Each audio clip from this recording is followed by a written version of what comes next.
Welcome to Season 1, Episode 1 of The Browns Place. I'm your host, Jeremy Brown, and my co-host is... Ryan Brown. And here we'll be talking about all sports, all entertainment news.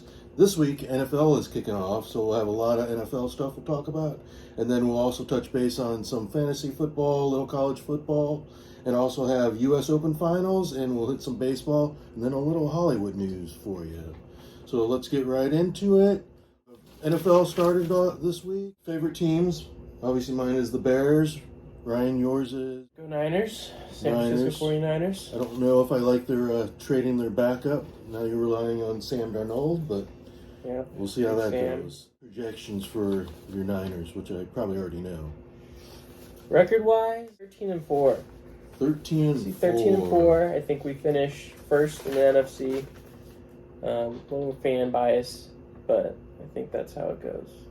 And obviously, I'm a Bears fan, so I'm not going to be as biased as Ryan. I'll say 12-5 in our division. See, it's a, tougher division, but with Aaron Rodgers leaving, maybe that's 2 extra wins we can get this year since he owns us. We'll go through real quick. Each week we'll kind of do a pick on what we think who's going to win, and then at the end we'll tally it up, and whoever has the most points will buy, or loser will buy the winner dinner or something like that. So, obviously, the game last night, we both would have picked probably the Chiefs over the Lions on that one. So, we got Panthers and Falcons. Falcons, actually, on that one. I think Falcons edged their close game, but I didn't go Falcons. And I'm going to go Panthers on that one. Next game, we got Texans and Ravens. Ravens. Yeah, I think we're both on the same page on that one. And then Bengals and Browns. I'm going Bengals. Yeah, I think so. Both Joe Burrow's playing, that's Bengals. And then Jags and Colts. Jags. Yeah, I think we're both on the same page on that. Buccaneers and Vikings. Vikings. Yeah, I think so. No Tom Brady. No Tom, yeah. And Titans and Saints. Saints, I think. With, they pulled through. Derek Carr. Yep, with Derek Carr, new QB. And then I already know your choice on this one, but Niners and Steelers. Yeah, I'm going Niners all the way. I think that's the easy one.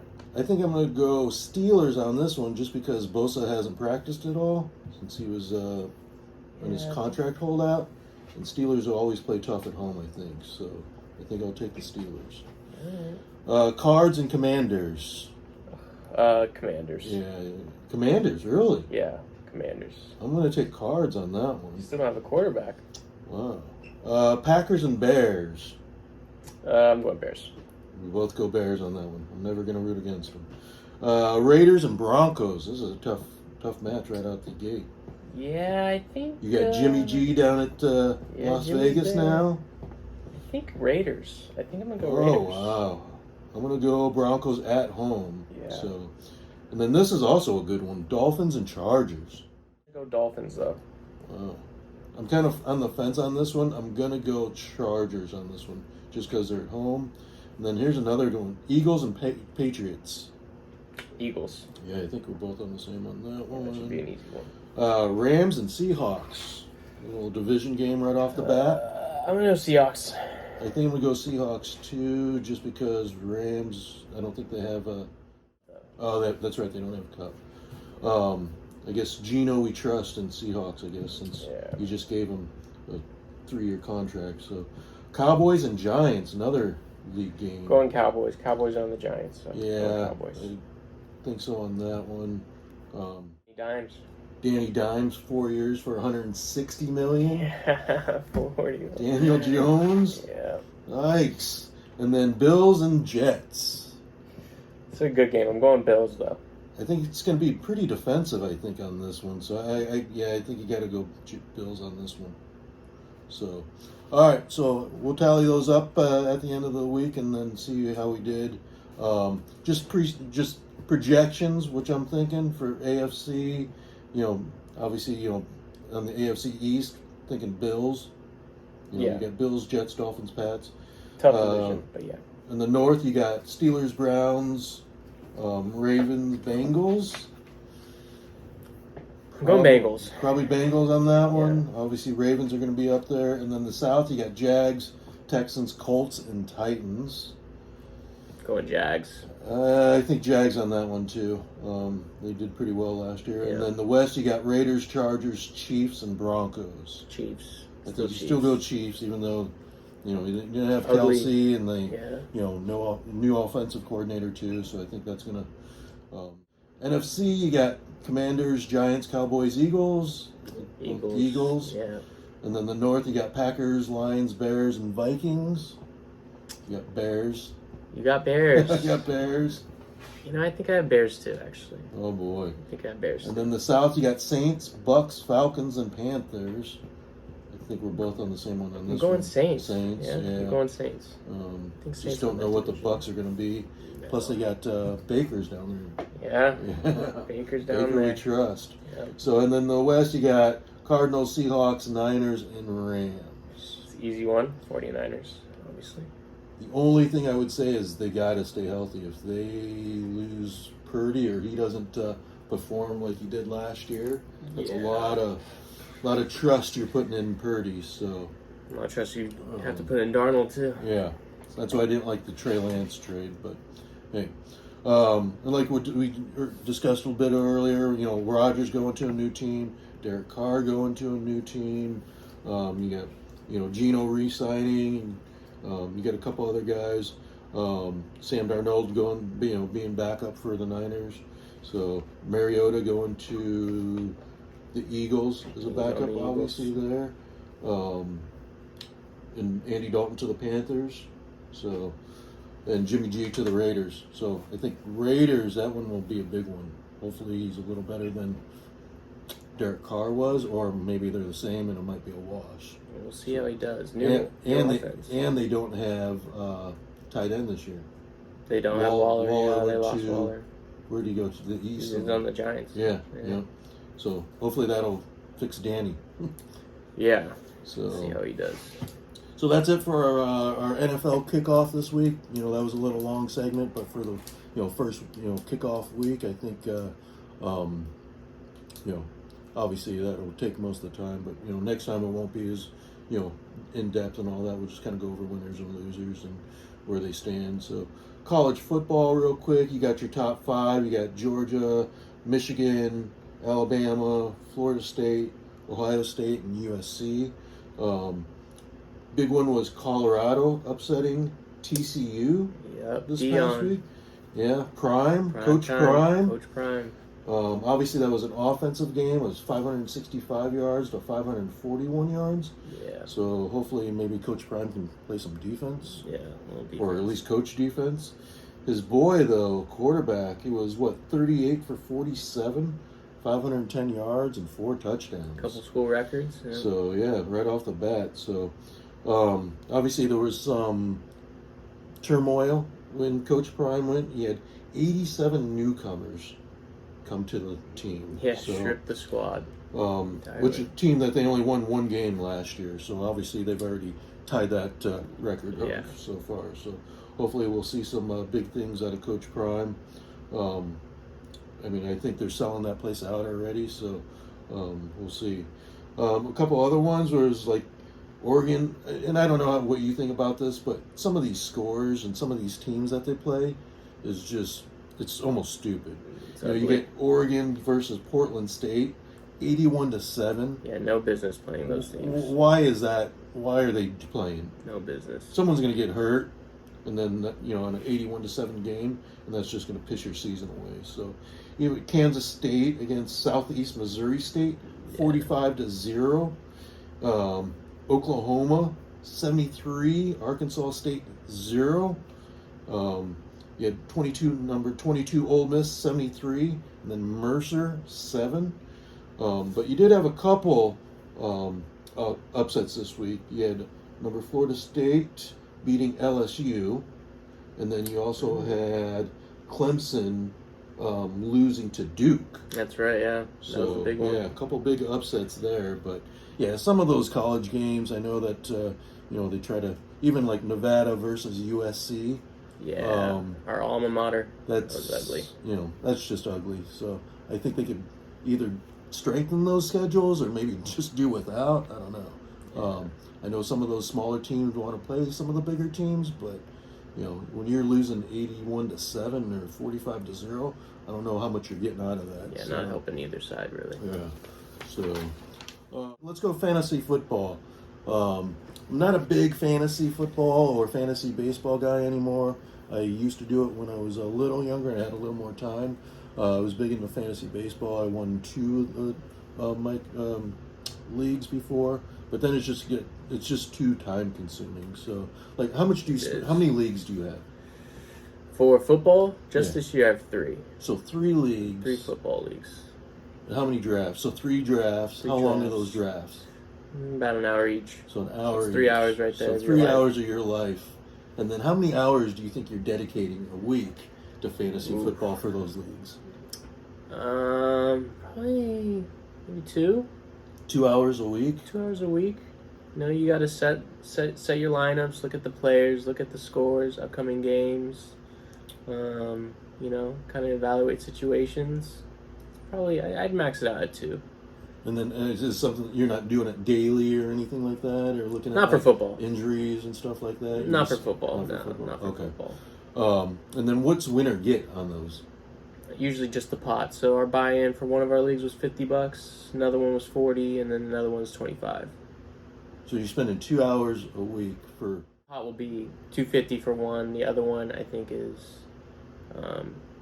$300, and then another one is I think $400. Okay, so that's not bad. So you're getting some money if you win. As long as you're getting something. No, it's not. It's not the total pot, $50. Yeah. Okay.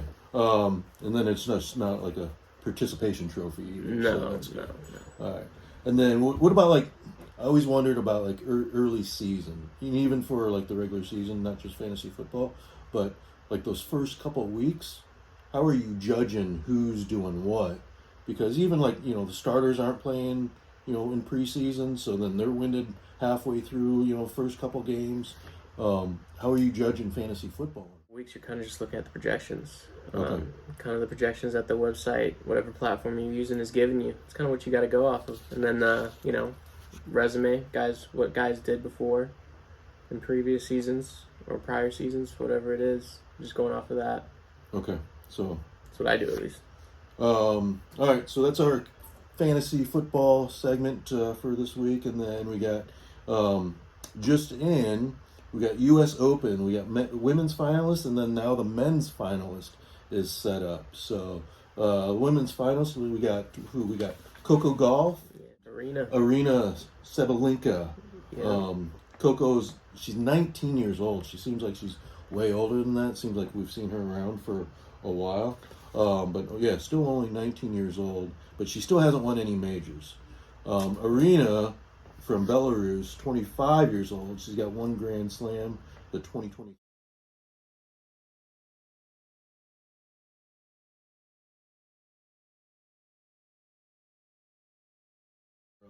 Australian Open on that one. So, obviously U.S. Open, we'd probably all like to see Coco get that one. Yeah.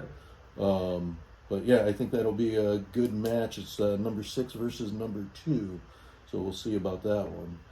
And then on the men's side, you got, of course, who do you got? You got Novak Djokovic, Joker, 36 years old, from Serbia, 23 Grand Slams. Yep. He's been record 7 times. He's been rated number 1 in the ATP. And then just in from earlier, Carlos Alcaraz from Spain lost to Daniel Medvedev from Russia, which is a big one. Carlos, 20 years old, versus Daniel, who's 27. Daniel has won a title, though. He won the 2021 U.S. Open. Won the U.S. Open. But, Carlos was probably favored in that one. It was 1 versus 3. But, he just won Wimbledon, and then last year he won the 2022 U.S. Open. He's won 6 titles this year, too. So, yeah, I think he was probably the favorite on that one. So that's a bit of a upset news on that one. So I think those will be, you got 2 versus 3 on that. I still don't think you go against Novak on that. It's just, him being 36, I still think that he comes out on top. Yeah, it's a Novak league at the end of the day. Yeah. So that's it for U.S. Open. Then baseball, real quick. We got you got your AL leaders. You got Baltimore, You got Central is leading is Minnesota, and then the West you've got Houston, but you got Seattle right on them. They're almost kind of flip flopping back and forth every night. And then wild card, you got the Rays obviously set up there. Obviously it's the Mariners or Houston, and then you got the Blue Jays in for that third spot. But the Rangers are only like half game out, so they're kind of flip flopping on there too. Yeah. So no Yankees. I mean, obviously on that in this year. On the NL side, obviously East, Braves are just running away with that. The Central, you got the Brewers right now. They're up 3.5 after tonight. And then with the Cubs, they're kind of, Cubs got close, and then they lost a couple games. In the West, you got Dodgers kind of running away with that. And on the wild card, you got Phillies, Cubs, and then you got 4 teams pretty much: Diamondbacks, Marlins, Reds, and then the Giants are still in there within a couple games. So you got about 20, 21 games left for the season. So, it's kind of getting down to crunch time. Yeah. You got some head-to-heads that, even those wild card teams are watching. So, can't be losing games this time of the year right now. So it's all about strength of schedule. Some teams have a little stronger right now, and then some teams have a little weaker. So obviously that's going to, fit in right there. So like the Cubs last week, they have Braves and Brewers for the last week of the season. Yeah. So that's tough. I'm hoping that the Braves will already clinch it, and they're just going to be resting all 25 guys. Dodgers are still fighting them, though. So, I mean, I don't know. It's still baseball, and I think, no one likes laying down, so I still think it's going to be competitive all the way to the end of the and that's how it should be anyways. No one should be laying down and just letting the other team, trying to get in. So we always want to keep it competitive. So we'll deeper down into baseball as it gets closer to, the postseason. We're getting into a great time of year this year just because it's fall. And so you're going to have all 4 sports going on right now. You'll have football, college football, you have baseball, and then you'll have basketball and hockey coming in too. So, fall's, if you're a sports fan, fall is the time of the year that you want. So definitely. And then let's hit into our Hollywood, because we're all Hollywood fans around here. Oh, boy. We all want to be famous and walk the red carpet, but none of us have so far. So a little Hollywood news this week. Joe Jonas and Sophie Turner divorce. Filing for divorce. Shocking one. Guess Joe Jonas is 34, and I guess he likes to stay at home, and Sophie is 27, and she wants to go out and enjoy her 20s still. The rumors doesn't approve of the partying. Yeah. And they got 2 girls, a 3-year-old and a 14-month-old. So it's tough right now for those guys. So obviously you never want to see anyone go through that, but it's Hollywood. It's probably more often than not. Another big one, obviously you probably heard, Kevin Costner and Christine Baumgartner. They got 3 kids together, 12, 14, and 15. And she got moved out of the house, and she's renting a house for $40,000 a month rent. So, and she has to pay $14,000 to Costner's lawyers. And then the judge, I guess what she was wanting before was she asked for $248 a month for child support, which is an ungodly amount, but obviously with what he makes, and their lifestyle, obviously. Judge granted her $129,000, but then just earlier this month, they reduced that down to just $63,000. So news is now she wants to go back to school because she's going to have to get back into the workforce because she's only getting $63,000. She can't live that lifestyle. Yeah. I would say maybe not rent a $40,000 house. Yeah. We rent here, and it's not a $40,000 place here. So, and then the other sad news is Danny Masterson from that 70s show, 47 years old, just the other day was sentenced to 30 years of prison for 2 counts of rape a couple decades ago. So obviously for the victims, they kind of, they got what justice that they wanted on that. But, leaks. It's bad all the way around. So, You got anything else on the Hollywood for me, or anything you want to join in on? No, I mean, it's Hollywood. There's always something going on, isn't there? Always something going on. So That's what it's meant for. yeah. Constant entertainment for us. And that's why we're sports and entertainment. And like I said, sometimes it'll be more entertainment, maybe less sports. But just with the season kickoff of NFL, that just kind of made it more NFL and more sports. But yeah, hopefully there's some more Hollywood action going on. So we'll talk about more gossip and news about Hollywood as we try to live in their shoes. So, all right, that brings us to the end of the Browns place. Next time we'll hit on the Solheim Cup. That's coming up in a couple weeks. You got USA versus Europe for the women's. So we'll talk about that. And then don't forget to follow us on social media and do us a favor. Hit that like and subscribe button. Thank you very much. We'll see you next time.